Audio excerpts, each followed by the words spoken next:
जय हिंद दोस्तों, जय हिंद बच्चों। हम आपकी भूगोल की सेकंड बुक का 10वां चैप्टर परिवहन और संचार को पढ़ रहे हैं और इस चैप्टर के अंदर आज हम अपने अंतिम टॉपिक संचार जाल यानी कम्युनिकेशन नेटवर्क या संचार जो तंत्र है उसको पढ़ने जा रहे हैं। बोर्ड परीक्षा की दृष्टि से ये टॉपिक है वो सुपर डुपर इम्पोर्टेंट है।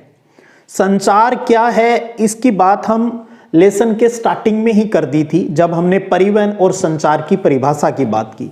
भी संदेशों, विचारों और दर्शन के आदान प्रदान को ही संचार कहा जाता है।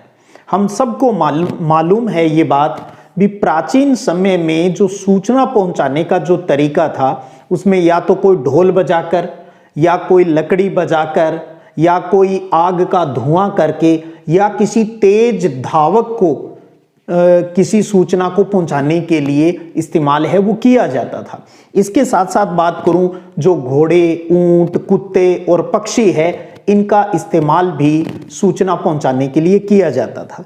फिल्मी दुनिया में, नाटकों में, गानों में आपने सुना होगा जैसे कबूतर जा जा जा भाई कबूतर जा सूचना देकर आ। तो इस प्रकार से ही प्राचीन समय में सूचनाएं हैं वो पहुंचाई जाती थी। लेकिन आज की अगर बात करूं तो डाकघर, तार, printing press, satellite, internet, telephone, mobile, इन सब की वजह से ये सूचना जो सिस्टम है ये बहुत मजबूत हो गया है। और स्टार्टिंग में ये जो संचार के साधनों की हमने अभी बात की थी यही परिवहन के साधन भी होते थे।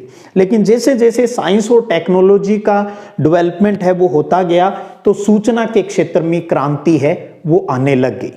और संदेश पहुंचाने के लिए लोग आजकल जो कम्युनिकेशन की विभिन्न जो विधियां हैं उनका इस्तेमाल करते हैं। सबसे पहले हम उन्हीं को ही जानते हैं और टॉपिक का नाम देते हैं संचार के साधन। कम्युनिकेशन के तरीके, मेथड हैं वो क्या क्या है। और इस वर्गीकरण का जो आधार है वो है मापदंड और गुणवत्ता। मापदंड और गुणवत्ता यानी स्केल और क्वालिटी के आधार पर संचार के साधनों को दो भागों में बांटा जाता है। एक है व्यक्तिक अर्थात पर्सनल यानी व्यक्तिक संचार तंत्र और दूसरा है सार्वजनिक संचार तंत्र या जन संचार तंत्र यानी मास कम्युनिकेशन नेटवर्क की बात आती है। तो ध्यान रखिएगा संचार के साधन कितने प्रकार के हुए? दो प्रकार के, एक हुआ पर्सनल तो दूसरा हुआ मास कम्युनिकेशन। अब हम इनकी परिभाषा भी जान लेते हैं भी व्यक्तिक सूचना तंत्र से क्या मतलब है। तो जानिएगा एक व्यक्ति से दूसरे व्यक्ति तक, एक पर्सन से दूसरे पर्सन तक सूचना भेजने का जो साधन होता है उसे पर्सनल कम्युनिकेशन सिस्टम है वो कहा जाता है। एग्जाम्पल है जैसे पत्र यानी लेटर हो गया, टेलीफोन हो गया, टेलीग्राम यानी तार हो गया, फैक्स हो गया, ईमेल हो गया और इंटरनेट।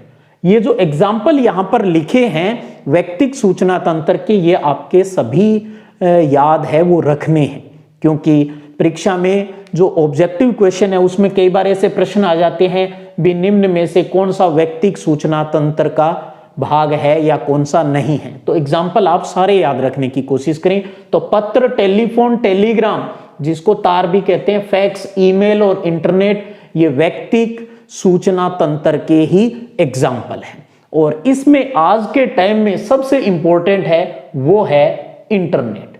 तो इसकी बात भी हम थोड़ी कर लेते हैं। इंटरनेट सर्वाधिक प्रभावी और आधुनिक व्यक्तिक सूचना तंत्र का एक भाग है। इस इंटरनेट ने हमारी लाइफ को बहुत आसान भी कर दिया है। जैसे आज मैं आपको पढ़ा पा रहा हूं तो ये किसकी वजह से संभव हो पा रहा है? इसी इंटरनेट की वजह से ही संभव हो पाया है। इस कोविड के कारण जो लॉकडाउन आया उसने हमारी पढ़ाई को नहीं रुकने दिया। किसकी वजह से संभव हो पाया? इसी इंटरनेट की वजह से संभव हो पाया है। तो अब बात कर लेते हैं भी इस इंटरनेट की विशेषताएं क्या है। पॉइंटों के माध्यम से समझ लेते हैं ताकि बोर्ड के अंदर उत्तर देना भी हमारे लिए आसान हो जाए। तो इसका नगरीय क्षेत्रों में अधिक प्रयोग होता है। इंटरनेट का सबसे ज़्यादा सिटीज़ के अंदर इस्तेमाल होता है, लेकिन आज आपको पता है ग्रामीण क्षेत्र भी इससे अछूते हैं, वो नहीं है। दूसरा, यह यूजर को, यूजर जो उपयोग करता है, जो इस इंटरनेट का इस्तेमाल करता है, यह यूजर को ईमेल द्वारा ज्ञान और सूचना की पहुंच बनाने में भी सहायक होता है। तीसरी विशेषता है भी ये जो इंटरनेट है ये ई कॉमर्स और मौद्रिक लेन देन में अधिक प्रयोग लिया जाता है। व्यापार और पैसों के लेन देन में इसका इस्तेमाल होता है। आपको पता है आजकल बैंकिंग सिस्टम सब में ऑनलाइन ट्रांजैक्शन वगैरह होने लगे, सब कितना आसान हो गया सब कुछ। और ये सारा जो काम है इंटरनेट के माध्यम से ये कम खर्चे पर सूचनाओं को प्राप्ति है वो देने में सहायक है। तो ये कम समय में, ये कम खर्च में सूचनाओं को पहुंचाता है कौन? इंटरनेट। तो अपने सिलेबस के अकॉर्डिंग आप ये ध्यान रखिए कि व्यक्तिक जो व्यक्तिक संचार तंत्र है उसका सबसे प्रभावी और आधुनिक साधन कौन सा है? वो इंटरनेट है। और इंटरनेट की कुछ 2-4 विशेषताएं हैं वो आप दिमाग में रखिएगा। सबसे पहले जो मैंने आपको बात बताई, आपको ये एग्जाम्पल अच्छे से दिमाग में सेट करने हैं भी कौन सा एग्जाम्पल संचार के किस साधन का उदाहरण है, ये चीज आपको सबसे पहले क्लियर करनी है। अब बात कर लेते हैं हम दूसरे संचार के साधन पर, जिसका नाम है सार्वजनिक यानी जन संचार तंत्र या मास कम्युनिकेशन सिस्टम या नेटवर्क की बात। यहां सबसे पहले तो इस शब्द का अर्थ समझ लेते हैं। तो समस्त जनता तक सूचनाएं भेजने का जो साधन है, यहां हमने क्या बात की? पर्सनल में, एक व्यक्ति से दूसरे व्यक्ति तक, यानी कम लोगों तक। और यहां है समस्त जनता, पूरी दुनिया के लिए सूचना पहुंचाने का सबसे अच्छा जो साधन है वो मास कम्युनिकेशन कहलाता है। अब बात वही इनके एग्जाम्पल की अच्छे से दिमाग में रखनी है सभी। जैसे अपना रेडियो हो गया, टीवी यानी टेलीविजन हो गया, सिनेमा हो गया, उपग्रह इंग्लिश में जैसे हम सैटेलाइट बोलते हैं, समाचार पत्र हो गया, न्यूज़पेपर जो भी है, पत्रिकाएं हो गई, कोई पुस्तकें हो गई, सेमिनार, कोई सम्मेलन हो रहा है, पब्लिक जो मीटिंग होती है, जनसभाएं, कॉन्फ्रेंस यानी गोष्ठियां जिसको कहते हैं, ये सभी क्योंकि इसमें ज्यादा लोग हैं वो लाभान्वित होते हैं, वो सारे किस में आते हैं? मास कम्युनिकेशन के अंतर्गत आते हैं। अब बोर्ड परीक्षा में प्रश्न आते हैं भी, एक तो ये हो गया भी संचार के साधन का वर्गीकरण कीजिए। चार्ट भी बनवाया जा सकता है आपसे। तो आपको इस प्रकार से 2 लाइनें खींचकर एक तरफ व्यक्तिक और एक तरफ सार्वजनिक लिखने हैं और उसके बाद में इनके एग्जाम्पल है वो नीचे लिख देने हैं। तो ये संचार के साधनों का चार्ट बन जाएगा। परिभाषा पूछ ले या व्यक्तिक संचार के जो साधन और सार्वजनिक जो संचार, जन संचार के जो साधन है उनमें अंतर बताइए। तो पहले की परिभाषा लिख दीजिए और इधर इस पहले की, तो एक अंतर हो गया। फिर दोनों के एग्जाम्पल लिख दीजिए, तो ये इनमें 2 प्रमुख अंतर है वो हो जाएंगे। और फिर कई बार ये पूछ लेते हैं भी संचार क्या है, संचार जाल क्या है। तो ये परिभाषा पूछकर आपसे ये पूछ लिया जाता है भी किन्हीं 1, 2 या 3 जन संचार तंत्र का वर्णन कीजिए। तो आपके सिलेबस में सबसे पहले तो बताना चाहूंगा 3 टॉपिक के बारे में कुछ संक्षिप्त जानकारियां हैं। कौन कौन सा? एक रेडियो, एक टेलीविजन और तीसरा है उपग्रह यानी सैटेलाइट के बारे में। तो अब हम इन तीनों के बारे में जानकारी प्राप्त करेंगे। तो जनसंचार जो अपना तंत्र है उसका पहला टॉपिक है अपना रेडियो। तो रेडियो के बारे में थोड़ी सी जानकारी प्राप्त कर लेते हैं जो परीक्षा के लिहाज से हमें ध्यान में रखनी है। तो सबसे पहला प्रश्न तो इसमें यही बन जाता है भी भारत में रेडियो का प्रसारण है वो कब शुरू हुआ? तो ध्यान दीजिए 1923 में।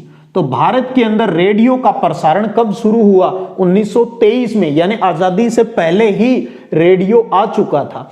और ये प्रसारण सेवा है वो किसने स्टार्ट की? अब उसकी बात आ जाए तो radio club of Bombay, radio club of Bombay द्वारा 1923 में भारत के अंदर रेडियो का प्रसारण है वो शुरू हुआ था। और आपको पता है रेडियो बहुत जल्दी लोगों के बीच पॉपुलर हुआ क्योंकि देश दुनिया में होने वाले समाचार, न्यूज, कोई खास बात है, वो किसके माध्यम से पहुंच पा रही थी? रेडियो के माध्यम से बहुत ही जल्दी सूचनाएं हैं वो लोगों तक पहुंचती थी। समाचार पत्र की बात करें तो आपको पता है आज की सूचना है वो अगले दिन हमें मिलती है, जबकि रेडियो तो तुरंत सूचना का प्रसारण कर देता है। तो ये बहुत जल्दी लोगों के बीच में पॉपुलर हुआ और सरकारों को भी ये लगने लगा। उस टाइम अंग्रेजी राज था तो उनको भी लगा भी यार ये तो बहुत काम की चीज है, सूचना जल्दी पहुंचा सकते हैं अपने। तो फिर क्या किया उस टाइम 1930 में, अब ये बात ध्यान रखिएगा, 1930 में इंडियन ब्रॉडकास्टिंग सिस्टम, 1930 में इंडियन ब्रॉडकास्टिंग सिस्टम के द्वारा इस लोकप्रिय संचार माध्यम पर नियंत्रण स्थापित कर लिया। तो 1930 में ये जो प्राइवेट सेवा जो स्टार्ट हुई थी 1930 में इंडियन ब्रॉडकास्टिंग सिस्टम ने, यानी ऐसे समझ लीजिए भी गवर्नमेंट ने अपना अधिकार है वो इसके ऊपर कर लिया। और 1936 के अंदर 1936 में इसका नाम रख दिया ऑल इंडिया रेडियो। तो ऑल इंडिया रेडियो नाम इस सेवा का कब पड़ा? 1936 में। उसके बाद 1957 में आजादी के बाद, यानी 1947 में देश आजाद होने के 10 साल बाद 1957 के अंदर इस ऑल इंडिया रेडियो का भी नाम बदलकर क्या रख दिया? आकाशवाणी। जब आप रेडियो सुनते हो तो आता है ना भी ये आकाशवाणी की फलां सेवा है आपके लिए, तो आकाशवाणी रख दिया। कब रखा रेडियो का नाम आकाशवाणी? 1957 के अंदर। अब बात आ जाती है भी रेडियो से हमें क्या लाभ है वो मिलता है, यानी रेडियो स्टेशन क्या काम है वो करते हैं। तो इनके कार्यों की बात हम सबको पता है, बहुत ही सामान्य बातें हैं। इनसे हमें सूचना, शिक्षा और मनोरंजन के कार्यक्रमों का प्रसारण होता है। कोई भी इंफॉर्मेशन न्यूज के माध्यम से, एजुकेशन के कार्यक्रम, मनोरंजन के कार्यक्रम हैं वो इस रेडियो पर प्रसारित है, वो किए जाते हैं। जैसे लॉकडाउन के दौरान राजस्थान के शिक्षा विभाग ने जो ज्ञानवाणी कार्यक्रम है वो किसके माध्यम से दिखाया? इसी रेडियो के माध्यम से लोगों को सुनाया, ताकि जो बच्चे जिनके पास मोबाइल नहीं है, इंटरनेट की सुविधा नहीं है, उन बच्चों की भी पढ़ाई नहीं रुके। तो ज्ञानवाणी कार्यक्रम है वो स्टार्ट किया था इस सूचना, शिक्षा और मनोरंजन कार्यक्रम के माध्यम से, यानी एजुकेशन है वो बच्चों को दी थी। दूसरा प्रमुख कार्य है जब संसद का सेशन चल रहा हो, पार्लियामेंट चल रही हो या विधानसभा का कोई सेशन चल रहा हो, तो उस टाइम विशेष समाचार बुलेटिन का प्रसारण भी रेडियो के माध्यम से किया जाता है। तो मोटी सीधी सी बात है, हमें इससे समाचार की जानकारी होती है, प्रतिदिन के घटनाक्रम की जानकारी होती है, हम इससे पढ़ाई कर सकते हैं। मनोरंजन के लिए बहुत से नाटक, फिल्मी गाने, देशभक्ति गाने, भक्ति गीत है वो इसके माध्यम से प्रसारित किए जाते हैं, ताकि लोग मानसिक रूप से स्वस्थ है वो रह सके। तो इतनी बात आपको रेडियो की है वो दिमाग में रखनी है। तो उसके बाद अब हम बात करते हैं अगला, अपना जनसंचार का प्रमुख माध्यम टेलीविजन, टीवी की बात कर लेते हैं। आप अगर नोट करना चाहें तो इसको आप नोट कर सकते हो, स्क्रीनशॉट है वो ले सकते हो।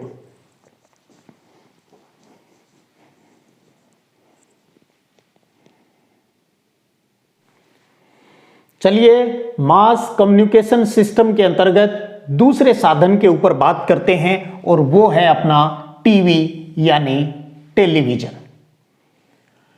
सूचना प्रसार और लोगों को शिक्षित करने का सर्वव्य दृश्य माध्यम है ये। अभी हमने रेडियो के बारे में जाना, रेडियो भी प्रसार करता है, सूचनाओं का प्रसार करता है, फैलाता है और लोगों को शिक्षित करता है, लेकिन वो केवल श्रव्य साधन था जिसे सिर्फ सुन सकते हैं, जबकि टेलीविजन को हम सुनने के साथ साथ दृश्यों को देख भी सकते हैं। तो सूचना का प्रसार और लोगों को शिक्षित करने का ये एक ऑडियो विजुअल एड है, माध्यम है। इसके प्रसारण की शुरुआत की अगर बात करें तो 1959 में, यानी देश के आजाद होने के बाद 1959 में टेलीविजन का प्रसारण है, यानी टीवी के ऊपर प्रसारण कार्यक्रम है वो स्टार्ट हो जाता है। और 1976 के अंदर 1976 के अंदर इस टीवी को AIR यानी ऑल इंडिया रेडियो से अलग किया जाता है। पहले दोनों साथ ही काम करते हैं, ऑल इंडिया रेडियो और टेलीविजन दोनों साथ काम करते हैं, लेकिन 1976 में टेलीविजन को ऑल इंडिया रेडियो AIR से अलग कर दिया जाता है और एक नया नाम दे दिया जाता है, वो है दूरदर्शन DD। स्टार्टिंग में जो टीवी कार्यक्रमों का प्रसारण है वो दिल्ली में ही होता था, बाद में धीरे धीरे भारत के अंदर इसको सभी जगह है वो फैलाया गया। और कब कैसे फैलाया गया उसकी बात करें, जब इनसेट फर्स्ट A उपग्रह भेज दिया गया। इनसेट फर्स्ट A उपग्रह जब हमने स्थापित कर दिया, उसके बाद पूरे भारत को इसका लाभ मिलना स्टार्ट हो गया और राष्ट्रीय टीवी DD1 कहलाने लगा। तो इनसेट फर्स्ट ए यानी राष्ट्रीय टीवी DD1 के चालू होने से समूचे नेटवर्क के लिए एक साझा राष्ट्रीय कार्यक्रम CNP कॉमन नेशनल प्रोग्राम है वो शुरू कर दिया, यानी पूरे देश के लिए कार्यक्रम प्रसारित किए जाने लगे। कब किस प्रकार से क्या कार्यक्रम आएगा सारी सूचनाएं दी जाने लगी। इससे जो पिछड़े और सुदूर जो ग्रामीण क्षेत्र थे वहां पर भी टेलीविजन का प्रसार है, फैलाव है, प्रसारण है वो शुरू हो सका। तो इतनी बात आपको टेलीविजन को लेकर याद रखनी है। ये एक सर्वे दृश्य माध्यम है, 1959 में स्टार्ट हुआ, 1976 में ऑल इंडिया रेडियो से अलग हुआ, नया नाम दूरदर्शन यानी DD पड़ा। उसके बाद जैसे इनसेट फर्स्ट ए सैटेलाइट हमने भेज दिया तो DD1 कहलाया, जो DD था वो DD1 हो गया, अलग अलग नाम से चैनल बन गए और एक साझा राष्ट्रीय कार्यक्रम CNP है वो भी स्टार्ट कर दिया और पूरे देश में इसका प्रसारण है वो स्टार्ट हो गया। चलिए दूसरा माध्यम भी हो गया। अब मास कम्युनिकेशन का तीसरा और इंपॉर्टेंट जो माध्यम है उसकी बात कर लेते हैं और वो है अपना उपग्रह संचार। उपग्रह जिसे इंग्लिश में सैटेलाइट कहते हैं। इसमें काफी छोटे मोटे कई क्वेश्चन बनते हैं, अच्छे से समझिएगा, पहले टॉपिक को समझना जरूरी है। सैटेलाइट आप जानते हो उपग्रह, +2 के सब बच्चे सैटेलाइट उपग्रह के बारे में जानते हैं। आज हम जिस भी सेवा का, यानी आप देखिए अब आप मुझे सुन पा रहे हैं, देख पा रहे हैं, ये आप सोचेंगे इंटरनेट की वजह से हो पा रहा है, बिल्कुल हो पा रहा है, लेकिन उसके भी संचालन के लिए क्या भेज रखे हमने ऊपर, सैटेलाइट भेज रखे हैं। भारत ने नहीं, दुनिया के बहुत से देशों ने अपने सैटेलाइट भेज रखे हैं। एक दूसरे से भी इन सैटेलाइटों से यानी सूचना तंत्र से सूचना है वो प्राप्त की जाती है। तो इसमें पहला प्यारा प्रश्न बनता है वो ये है भी संचार के अन्य साधनों का नियमन करता है। ये नियमन यानी रेगुलेट करता है, उन पर कंट्रोल करता है, क्योंकि उपग्रह ही नहीं होंगे, सैटेलाइट ही नहीं होंगे तो फिर ये टेलीविजन, ये रेडियो, ये मोबाइल, ये इंटरनेट, ये टेलीफोन, ये कैसे काम करेंगे, संभव ही नहीं है। तो ध्यान रखिएगा, संचार के अन्य साधनों का नियमन करने वाला जनसंचार का माध्यम कौन सा है, सैटेलाइट है, उपग्रह, और साथ में ये खुद स्वयं में संचार का एक माध्यम भी है। इस उपग्रह सैटेलाइट के क्या फायदे हैं उनके बारे में जानकारी प्राप्त कर लेते हैं। क्वेश्चन बन सकता है भी उपग्रह प्रणाली के 2, 3, 4 लाभ बताइए। तो पहला लाभ है भी उपग्रह से प्राप्त जो चित्र है, सैटेलाइट डायग्राम भेजता है, वैज्ञानिक उसका अध्ययन करते हैं। फिर तो उपग्रह से प्राप्त चित्रों से मौसम का पूर्वानुमान होता है। आजकल आप देखते हो जैसे ही न्यूज चैनल के ऊपर जब मौसम की जानकारी दी जाती है भी फलां टाइम बारिश होगी, आंधी आएगा, तूफान आएगा, तो बिल्कुल सटीक वैसा ही होता है, क्योंकि हमारा सैटेलाइट सिस्टम दिनों दिन और मजबूत होता जा रहा है। तो उससे सूचनाएं हैं वो बिल्कुल सही और सटीक प्राप्त हमें होती है। तो उपग्रह से प्राप्त चित्रों से मौसम का पूर्वानुमान लगता है। प्राकृतिक आपदाएं, कोई भी चाहे बाढ़ आ गया, तूफान आ गया, उससे कोई भी नुकसान हो रहा है, तो प्राकृतिक आपदाओं की निगरानी में भी ये सैटेलाइट सिस्टम उपयोगी है। सीमाओं की निगरानी में, बॉर्डर की सुरक्षा में भी ये अपना महत्वपूर्ण रोल अदा करता है और शीघ्रता से यानी जल्दी से संचार सुविधा है वो हमें प्रदान करता है। तो इस प्रकार से आप उपग्रह यानी सैटेलाइट सिस्टम के लाभ अगर बोर्ड परीक्षा में पूछे जाते हैं तो आप यहां से इस प्रकार से उनके उत्तर है वो लिख सकते हैं। उसके बाद आगे बढ़ते हैं। तो भारत की जो उपग्रह प्रणाली है, सैटेलाइट सिस्टम है, इसके दो भाग हैं, ये ध्यान रखिएगा। किसके आधार पर? उसके विन्यास, समाकृति अर्थात कॉन्फ़िगरेशन और उद्देश्यों के आधार पर, यानी उनकी स्ट्रक्चर कैसी है और साथ में किन उद्देश्यों को यानी कौन सा मुद्दा लेकर आप उस सैटेलाइट को भेज रहे हो। तो विन्यास और उद्देश्य के आधार पर भारत का सैटेलाइट सिस्टम है वो दो भागों में बंटा हुआ है। दोनों भागों के नाम याद रखिए। एक है Indian national satellite system, shortcut जिसको इंग्लिश में कहते हैं INSAT। आई यानी इंडियन, एन यानी नेशनल और SAT का मतलब है सैटेलाइट, यानी भारतीय राष्ट्रीय उपग्रह प्रणाली। हिंदी में भारतीय राष्ट्रीय उपग्रह प्रणाली, इनसैट प्रणाली है। क्या है अभी इनके बारे में बात करेंगे। और दूसरा है भाग Indian remote sensing, IRS, Indian remote sensing satellite system, जिसे हिंदी में कहा जाता है भारतीय सुदूर संवेदी उपग्रह प्रणाली। तो भारत की उपग्रह प्रणाली के कितने भाग हैं? दो भाग है। एक का नाम क्या है? इनसेट और दूसरे का है IRS। तो इनसेट सिस्टम है और IRS सिस्टम है। अब इनके अंदर क्या होता है उनकी जानकारी है वो प्राप्त कर लेते हैं। और एक बार अगर आप नोट करना चाहते हो तो इसको नोट कीजिएगा। इन दोनों के मतलब को जानना बहुत जरूरी है, किस उद्देश्य की प्राप्ति के लिए इनको भेजा जाता है। चलिए स्क्रीनशॉट लेना चाहें तो ले लें एक बार।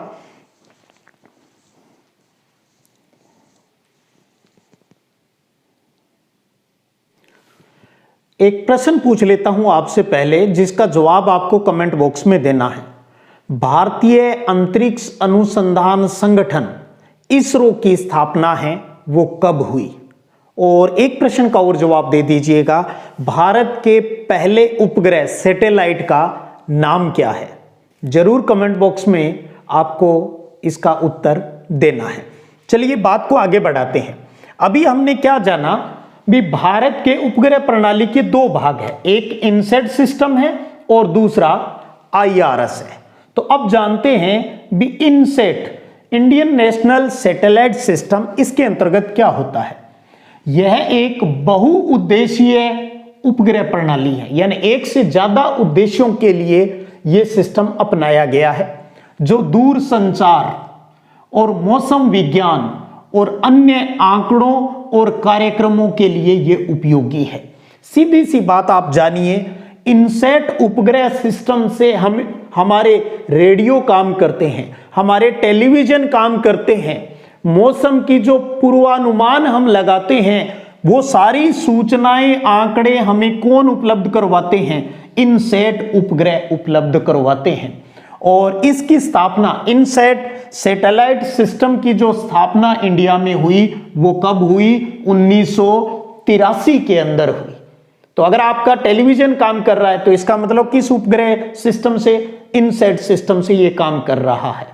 हम पढ़ रहे हैं यहां पर तो किसकी वजह से? इनसेट सैटेलाइट सिस्टम की वजह से ऐसा हो रहा है। स्टार्टिंग कब हुई? 1983 में हुई, ये ध्यान रखिए। उसके बाद दूसरा हमने Indian remote sensing satellite system IRS की बात की। पहले तो ये जानिए भी इसकी स्टार्टिंग कब हुई। इनसेट की 1983 में, जबकि IRS की मार्च 1988 में। ये 83 है और ये 88 है।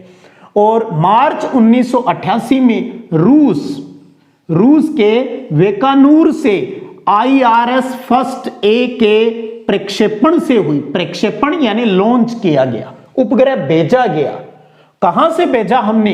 रूस से भेजा, क्योंकि स्टार्टिंग में हमारे पास उपग्रह भेजने के लिए लॉन्चिंग व्हीकल नहीं था, यान नहीं था जिसकी सहायता से हम उपग्रह है वो ऊपर भेज सके।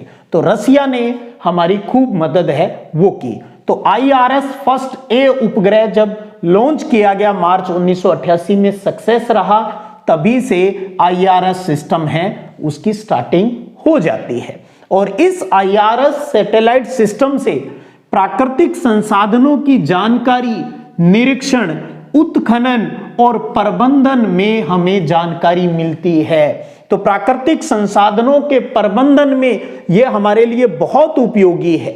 हमें डाटा उपलब्ध करवाता है, उसकी प्रोसेसिंग की सुविधा हमें उपलब्ध करवाता है। कौन सा? IRS। तो मोटा मोटा ये समझिए, इनसेट से हमारे रेडियो टेलीविजन काम करते हैं, मौसम विज्ञान की जानकारी मिलती है, जबकि IRS सिस्टम है यह हमारे जो भी प्राकृतिक संसाधन हैं उनकी जानकारी, उनके प्रबंधन में ये उपयोगी है। जैसे कोई पर्वतीय पहाड़ी क्षेत्र, दुर्गम ऐसा क्षेत्र है जहां आसानी से हम नहीं पहुंच सकते, तो वहां की जानकारी हमें कौन सा सैटेलाइट उपलब्ध करवा देगा? IRS, भारतीय सुदूर संवेदी उपग्रह, इसमें हमारी मदद कर देगा। स्टार्टिंग में मैंने बताया अपने पास खुद का लॉन्चिंग व्हीकल नहीं था, खुद का साधन नहीं था, फिर हमने हमारा खुद का साधन बना लिया, यानी भारत का स्वयं का प्रक्षेपण वाहन, लॉन्चिंग व्हीकल है वो बना लिया और उसका नाम है PSLV।